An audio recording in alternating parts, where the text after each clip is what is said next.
Assalamualaikum warahmatullahi wabarakatuh. Salam sejahtera untuk kita semua. Perkenalkan, saya Noval Gufron, NIM A1D519090.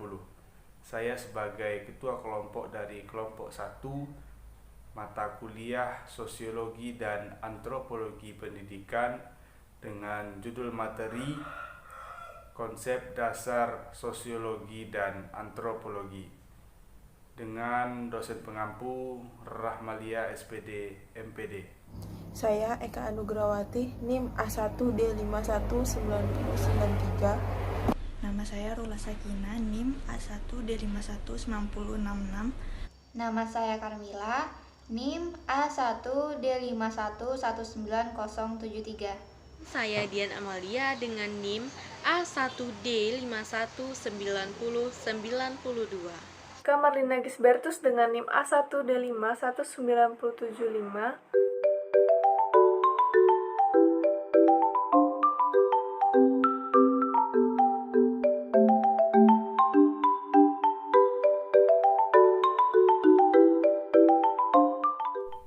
Baiklah, saya akan menjelaskan tentang definisi sosiologi dan antropologi. Ilmu sosiologi dan ilmu antropologi merupakan cabang ilmu dari filsafat. Ilmu sosiologi lahir pada abad ke-19 karena terjadinya revolusi industri di Prancis. Menurut Auguste Comte, sosiologi adalah ilmu yang mempelajari tentang studi positif bagaimana gejala sosial yang terjadi dan dibedakan menjadi sosiologi statis dan sosiologi dinamis. Yang kedua, menurut Emile Durkheim, sosiologi adalah ilmu yang mempelajari tentang fakta sosial, bagaimana cara bersikap, cara bergaul, dan cara berpikir. Yang ketiga, menurut Max Weber, sosiologi adalah suatu ilmu yang mempelajari tentang tindakan sosial. Tindakan sosial yang dimaksud adalah bagaimana seseorang bersikap di dalam sebuah kelompok, organisasi, ataupun masyarakat. Jadi, secara umum, sosiologi adalah ilmu yang mempelajari tentang masyarakat yang munculnya gejala-gejala sosial di masyarakat dengan memperhatikan nilai-nilai sosial, norma-norma sosial, dan gejala-gejala sosial. Definisi antropologi. Menurut Konco Diningrat, antropologi merupakan ilmu yang mempelajari tentang manusia yang berusaha menyusun generalisasi manusia dan perilakunya untuk memperoleh ilmu secara mendasar tentang manusia itu sendiri. Jadi, secara umum, antropologi adalah ilmu yang mempelajari tentang bentuk fisik, kebudayaan yang ada dalam sebuah masyarakat. Jadi, ilmu sosiologi memusatkan kajiannya pada manusia sebagai makhluk sosial. Sementara, antropologi memusatkan kajian bahwasanya manusia sebagai makhluk hidup. Baiklah, saya akan menjelaskan tentang ruang lingkup sosiologi. Secara luas, sosiologi mempelajari tentang masyarakat sebagai suatu kompleks hubungan, interaksi, kekuatan, dan lembaga sosial. Ilmu sosiologi membantu kita untuk paham akan realitas atau fakta sosial yang sering terjadi di dalam kehidupan bermasyarakat. Ruang lingkup sosiologi lebih luas dari ilmu sosial lainnya, karena mencangkup semua interaksi yang berlangsung antara individu dengan individu, individu dengan kelompok, serta kelompok dengan kelompok dalam lingkungan bermasyarakat. Sosiologi mengkaji beberapa hal, di antaranya yang pertama, ekonomi beserta kegiatan usahanya secara prinsipil yang berkaitan dengan produksi, distribusi, dan penggunaan sumber-sumber kekayaan alam. Yang kedua, masalah kewenangan, yaitu pihak-pihak yang membuat kebijakan berkaitan dengan apa yang dialami warganya. Yang ketiga, persoalan sejarah, yaitu dengan catatan kronologis, misalnya usaha dan kegiatan manusia beserta prestasinya yang berdokumentasikan. Sosiologi mempersatukan data yang beragam dari beberapa ilmu pengetahuan lain sebagai dasar pengetahuan. Dengan demikian, sosiologi dapat dihubungkan dengan kejadian-kejadian sejarah. Sepanjang kejadian itu memberikan keterangan beserta urutan tentang proses kelangsungan hidup kelompok-kelompok manusia. Sebagai contoh, riwayat suatu kelembagaan dapat dipelajari sehubungan dengan penyingkapan faktor-faktor, prinsip-prinsip, dan keanekaragaman hubungan yang meliputi kejadian dan riwayat lembaga tersebut. Menurut Sudjono Sukanto, berdasarkan kekhususan dari ruang lingkupnya, sosiologi dapat dikelompokkan menjadi dua macam cabang, yaitu yang pertama sosiologi umum dan khusus. Sosiologi umum mempelajari dan menyelidiki tingkah laku manusia pada umumnya dalam mengadakan hubungan masyarakat. Sosiologi khusus mempelajari dan menyelidiki bermacam-macam sektor kehidupan bermasyarakat dari suatu segi kehidupan tertentu. Contoh sosiologi khusus menurut Sudjono Sukanto, yang pertama, sosiologi pendidikan, membahas hubungan gejala kemasyarakatan dalam pendidikan. Yang kedua, sosiologi perkantoran, membahas masyarakat di kota-kota. Yang ketiga, sosiologi pedesaan, membahas masyarakat di pedesaan.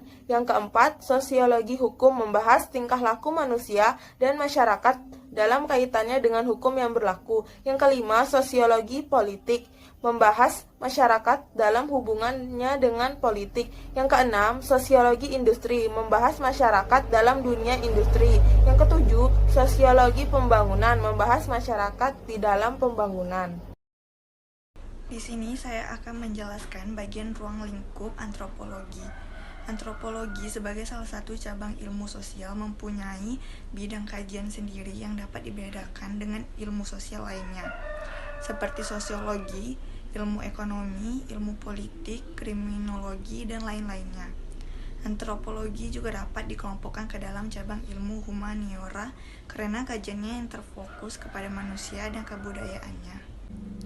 Menurut Kojaningrat, ilmu antropologi sekarang dalam arti seluas-luasnya mempelajari makhluk antropos atau manusia. Banyak ilmu lain mempelajari makhluk manusia itu masing-masing dari sudutnya sendiri-sendiri. Tetapi ilmu antropologi memperhatikan 5 masalah mengenai makhluk manusia, yaitu yang pertama, masalah sejarah terjadinya perkembangan manusia sebagai makhluk biologis. Yang kedua, masalah sejarah terjadinya aneka warna makhluk manusia dipandang dari sudut ciri-ciri tubuhnya. Yang ketiga, masalah persebaran dari terjadinya aneka warna bahasa yang diucapkan oleh manusia di seluruh dunia. Yang keempat, masalah perkembangan, persebaran dan terjadinya aneka warna dari kebudayaan manusia di seluruh dunia. Yang kelima, masalah dasar-dasar dan aneka warna kebudayaan manusia dalam kehidupan masyarakat dan suku-suku bahasa yang tersebar di seluruh bumi zaman sekarang ini. Antropologi menelaah manusia secara utuh, yaitu tentang sifat-sifat ragawi manusia dan nilai-nilai kemanusiaan yang membuat pergaulan hidup manusia sebagai kelompok masyarakat. Nilai-nilai itu ada yang sama dan universal, ada pula yang berbeda dan spesifik. Ada anggapan bahwa antropologi adalah ilmu yang mempelajari masyarakat yang sederhana atau kelompok masyarakat yang masih tradisional. Anggapan ini kurang tepat karena dimaksud dengan manusia pada kata antropos adalah semua manusia yang pernah hidup sepanjang zaman. Artinya yang pernah hidup pada masa lalu, masa kini, dan mungkin masa yang akan datang. Dengan memperhatikan berbagai pendapat tentang antropologi di atas, dapat dibuat pengertian antropologi sebagai berikut, yaitu antropologi adalah suatu ilmu yang berusaha mencapai pengertian tentang makhluk manusia dengan mempelajari aneka warna bentuk fisik, kehidupan masyarakat, serta kebudayaannya. Baiklah, di sini saya akan menjelaskan tentang kegunaan sosiologi dan antropologi pendidikan.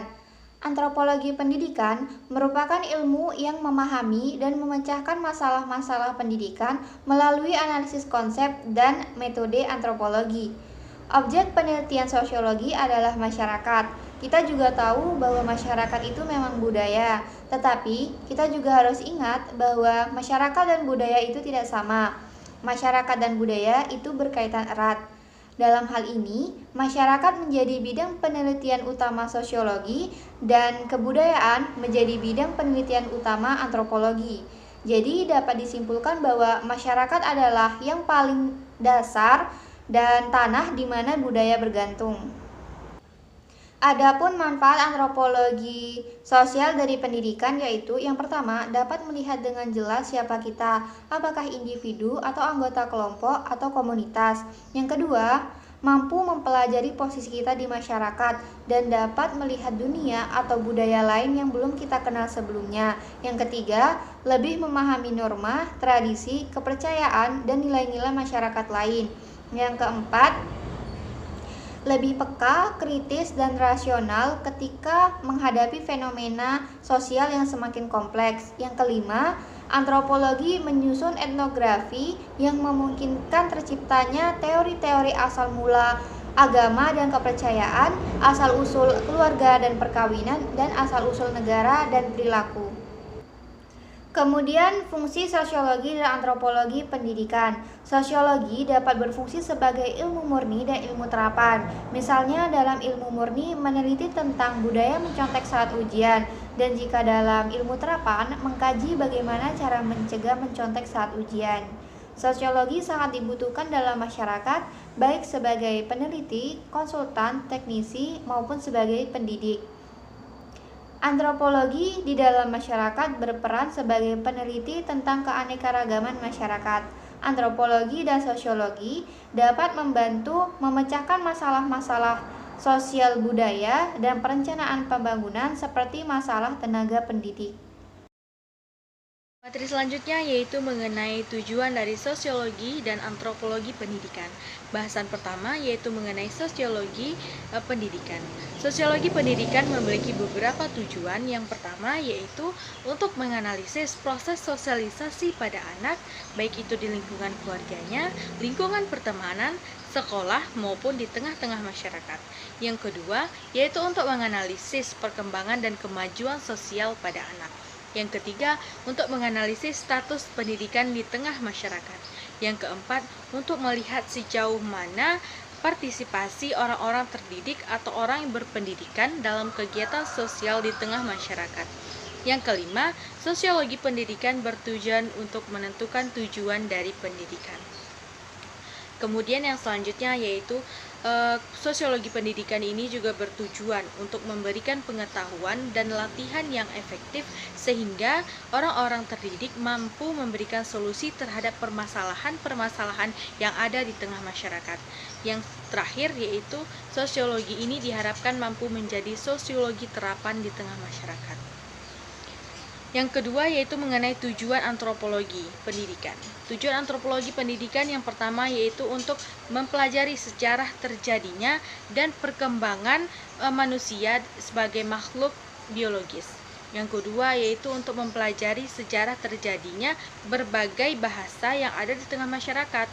Yang ketiga yaitu untuk mempelajari masalah yang terjadi dan persebaran, perkembangan, dan berbagai aspek kehidupan di seluruh dunia dalam masyarakat. Yang terakhir yaitu untuk mempelajari masalah dasar kebudayaan manusia yang berbeda-beda yang berdasarkan berbagai suku yang tersebar di muka bumi hingga sekarang. Perspektif sosiologi yang berarti kita melihat masyarakat dari sudut pandang sosiologi. Sebelumnya, apa itu perspektif? Perspektif yang berarti dari sudut pandang mana sesuatu tersebut dilihat. Sosiologi lebih memandang masyarakat dari hubungan peranan, yang berarti bagaimana masyarakat tersebut berperan dalam setiap hubungan sosial. Ada 5 sudut pandang teori dalam sosiologi, yaitu yang pertama, sudut pandang teori fungsional, yang berarti masyarakat memiliki sebuah struktur dan masyarakat memiliki kebutuhan dasar yang harus dipenuhi. Yang kedua yaitu sudut pandang teori konflik. Adanya perbedaan dalam setiap interaksi antar individu yang membuat adanya konflik sosial yang terjadi dalam kehidupan masyarakat. Yang ketiga yaitu sudut pandang teori pertukaran. Adanya hubungan timbal balik yang dilakukan antar individu yang saling mempengaruhi di dalam kehidupan sosial. Yang keempat yaitu sudut pandang teori intrasionis. Setiap perilaku dan hal-hal yang terjadi dalam kehidupan masyarakat memiliki makna tersendiri, dan semuanya itu bertitik tolak pada makna tersebut. Yang kelima yaitu sudut pandang teori strukturalis, yang berarti setiap masyarakat melakukan tindakan sesuai dengan strukturnya masing-masing. Itulah penjelasan dari kelompok kami mengenai materi konsep dasar sosiologi dan antropologi. Mudah-mudahan materi ini bisa menjadi landasan bagi kita semua untuk mengkaji lebih dalam lagi tentang sosiologi dan antropologi. Terima kasih. Assalamualaikum warahmatullahi wabarakatuh.